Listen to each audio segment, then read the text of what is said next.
We took a huge risk when we bought this. It was about $700 all in. And the minute we touched it and modified it, we knew all of the warranty was null and void. Duh. You can't modify their product and expect them to cover you when you break it.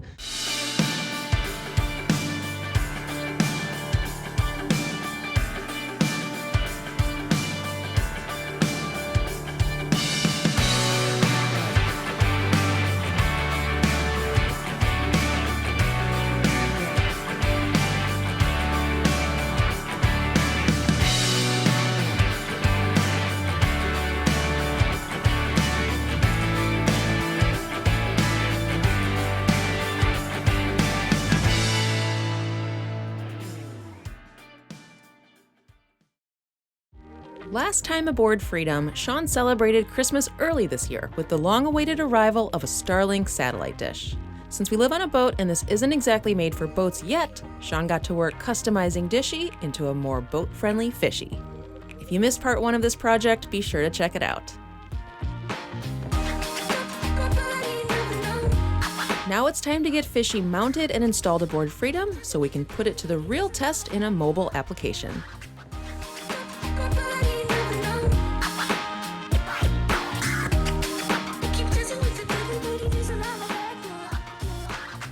Well, Sean is back to the boat, and he surprised me with all that stuff he was doing in his office with Dishy. We're going to have to rename Dishy because Dishy is no longer Dishy. But he did some pretty cool stuff, and the rain here has finally stopped, so now we can install it on the pilot house roof and see if she works. He, she, them, they, I don't know.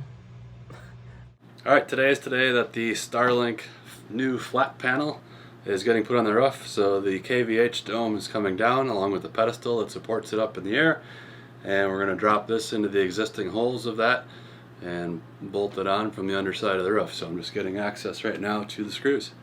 And the rain begins again when? Any minute. We're kind of dodging rain clouds.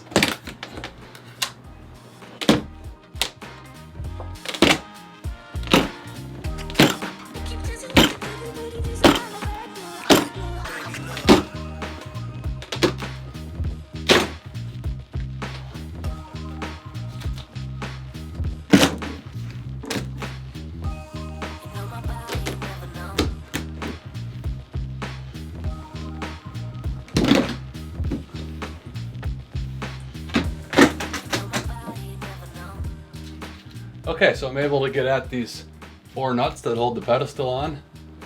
So now we'll go up on top and we'll take the dome off, and then we'll take the pedestal off. And then we may have to drill the center opening a little bit larger so we can feed the Starlink cable down through there. But yeah, let's go on the roof. More roof holes? Just opening of our roof, of an existing roof hole.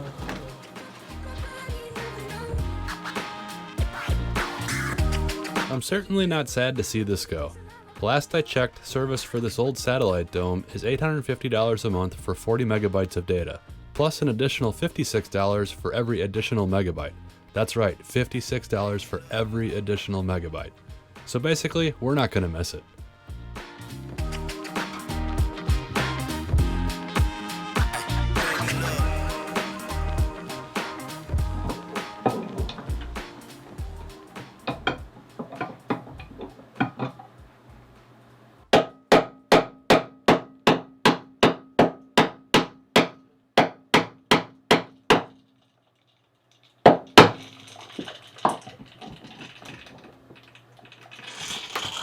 Oh boy.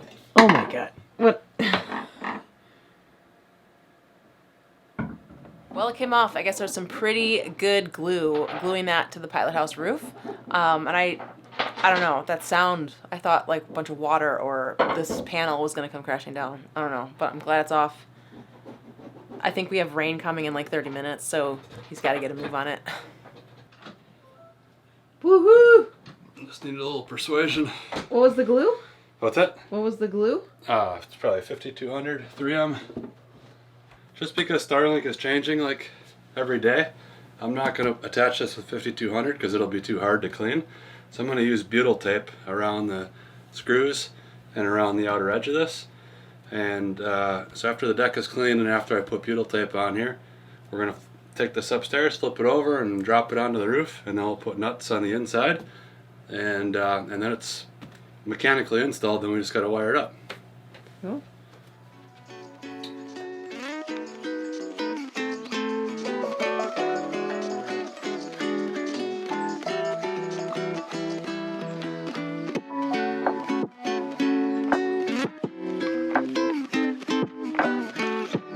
This part of the process was super easy. The dish fit nicely in place and the power cable fished through quite easily down the pilot house roof.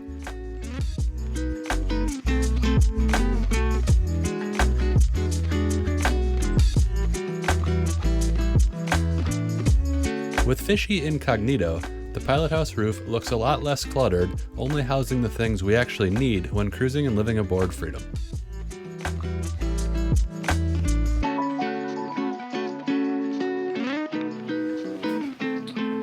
That's the router.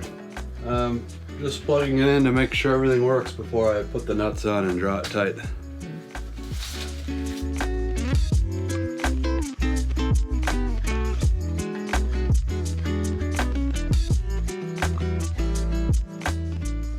There's our download speed. It's moving. That's download? Uh-huh. Wow. What's upload? Here's upload. So upload's about the same as before. Maybe a touch better. Yeah, upload's not great. Download's typically what you're using when you're streaming and stuff like that. So 189 of download, 12 megabytes of upload. Let's see what our cellular is at this place. So that'll be T-Mobile. There's T-Mobile. It's connecting. Here's our download speed. And that's good. That's 30's good. That's what we've been living on. Wow. So our current hotspot, we have really good upload compared to Starlink, but Starlink's download is like 5 times better. Yeah. Pretty cool, huh? Yeah. So that means we are. And Starlink works where telephone doesn't, right? Because it's satellite. It's not, doesn't need a cell tower. It's a satellite dish. Yeah. So I'm gonna bolt this down, and then the roof doesn't appear or my bracket isn't perfectly flat, so we're probably gonna have to go and caulk around it. I don't have any caulk on me. It's gonna rain, so I got to figure out what I'm gonna do. I might ball up some butyl tape and just kind of make a bead of butyl tape around it until we're able to caulk it. But the butyl tape that's around the screws will caulk it. It's just that water can get underneath the dish a little bit and get close to the screws, but we don't have to worry about any water coming into the boat. So let me grab some nuts and washers.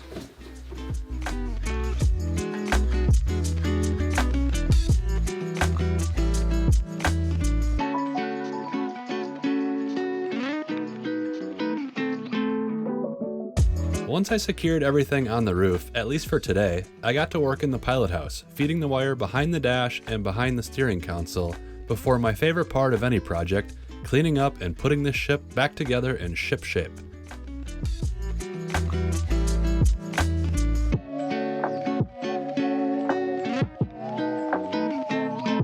And a big shout out to Mother Nature, who kindly waited for me to wrap up this project before starting to pour once again.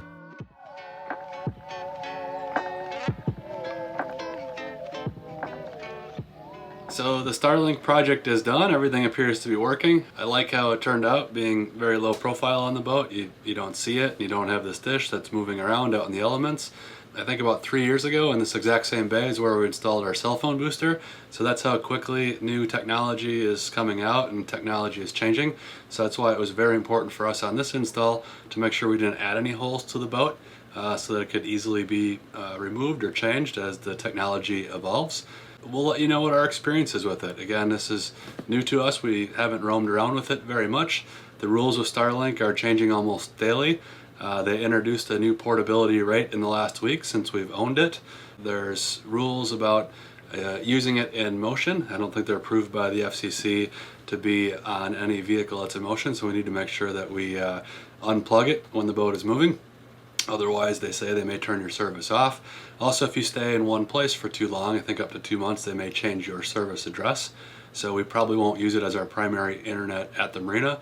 But hopefully at some point we're just naturally moving, more than every 2 months, so that doesn't become a problem. So we'll let you know kind of how the technology evolves, but for now we're super happy with it. Seems like a great option for a boat or any mobile setting.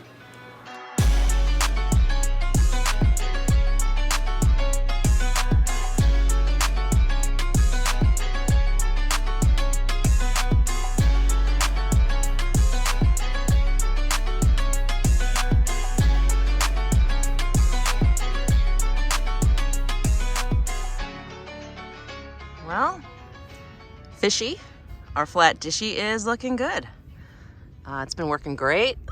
Sean recocked, got the butyl tape out of there, recocked it in, and she's been working great. And look at this, our first sunny weekend in like 8 months. We are now at our third anchorage in 3 weeks since installing Fishy aboard Freedom, and I have to say I am super impressed. Service has never been better and more consistent, but we do not at all recommend this for a boat. The main reason being, it's all a risk. It's not meant for a boat right now. It's not really meant for a moving vehicle or a moving home, despite the fact that they do have a new portability feature or a portability service that you can buy in addition to the regular StarLink service. We took a huge risk when we bought this. It was about $700 all in. And the minute we touched it and modified it, we knew all of the warranty was null and void. Duh. You can't modify their product and expect them to cover you when you break it. So we knew that that was a huge risk. We also know that even though we're spending an additional $25 a month for their portability service, it's not guaranteed. We spend about $135 a month knowing full well that we may not have all that internet everywhere we go. You can't use it while underway. So we've been turning it off underway, and when we get to a spot, we can turn it back on and use it. And man, I am just so impressed. We've picked a few anchorages in the last few weeks where historically we've had horrible cell phone coverage or cellular data coverage. And up until now, all of our connectivity has been via our 2 cellular hotspots. And StarLink has been flawless, and download speeds have been blazing fast. Upload speeds are just as good, if not a touch faster, than our cellular hotspots, and I'm damn impressed. But I don't recommend it. So buy StarLink if you're a boater or someone who's a digital nomad in an RV or in some other moving vehicle. Buy at your own risk and do what you need at your own risk, but it works pretty damn good. And I think Sean would agree. I think it's pretty great. Price-wise, the service per month is about the same as what we had been paying for a cellular-based hotspot, and with it being satellite, obviously the coverage works in places that cellular cannot work. Where in the world can we bring StarLink and use it? So currently in North America, the coverage extends from about Alaska down to Mexico. The constellation of the satellites is pretty evenly spread around the globe, but there needs to be ground stations that can relay the information and connect it to the internet. So as they continue to build out the infrastructure, I think the service area is only going to continue to grow. But now in North America, it's about Alaska down to Mexico. And then in South America, there's a band sort of in the southern part of that continent. And then there's a coverage area in Europe, and then also Australia and New Zealand, I believe, are covered.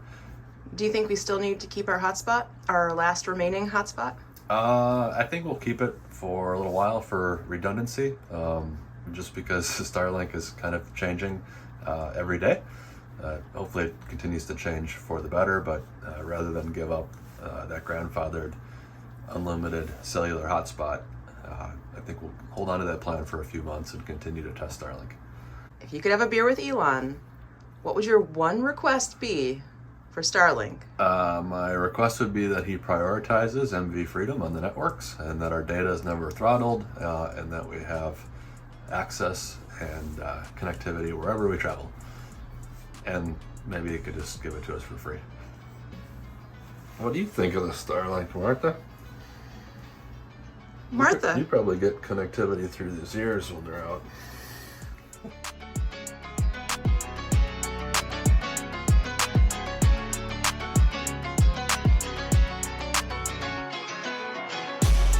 Thanks for watching. If you enjoyed this video and want to keep up with our adventures here in Puget Sound and beyond, you know the drill. Share it with your friends, become a subscriber, turn on your notifications, and hit that like button. We'll see you next time.